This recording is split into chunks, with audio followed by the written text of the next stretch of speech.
ফরিদপুরের নগরকান্দা সরকারি ঘর পাইয়ে দেওয়ার কথা বলে ৮২ বছর বয়সী বৃদ্ধা এক ভিক্ষুকের কাছ থেকে অর্থ হাতিয়ে নেওয়ার অভিযোগ উঠেছে স্থায়ী ইউনিয়ন পরিষদের ইউপি চেয়ারম্যানের বিরুদ্ধে। ভিক্ষা করে জমানো টাকা দিয়ে ঘর না পেয়ে খোলা আকাশের নিচে না খেয়ে বৃদ্ধা পুঁটি খাতুন জীবনযাপন করছে। এদিকে জেলা প্রশাসন জানিয়েছে, অভিযোগ প্রমাণিত হলে চেয়ারম্যানের বিরুদ্ধে কঠোর ব্যবস্থা নেওয়া হবে।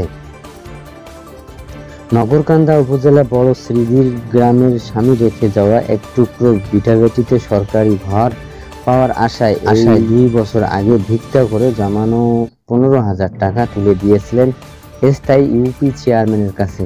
তবে ২ বছর কেটে গেলেও মেলেনি কাঙ্ক্ষিত সেই ঘর, এমনকি ফেরত পায়নি সেই কষ্টে অর্জিত অর্থ, যা তিনি এখন বিচার দিচ্ছে আল্লাহর কাছে। তিনি বৃদ্ধার অভিযোগ, ইউনিয়ন পরিষদের চেয়ারম্যান কামরুজ্জামান সাহেব ফকির তার কাছ থেকে সরাসরি ঘর দেওয়ার কথা বলে ১৫,০০০ টাকা নিয়েছে।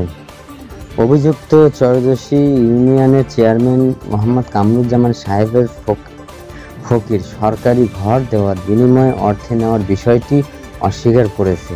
তিনি বলেন, এই বিষয়ে আমি কিছুই জানি না, তবে আমার কথা বলে একজন নারী ওই বৃদ্ধার কাছ থেকে অর্থ নিয়েছিল, যা ফেরত দেওয়া হয়েছে।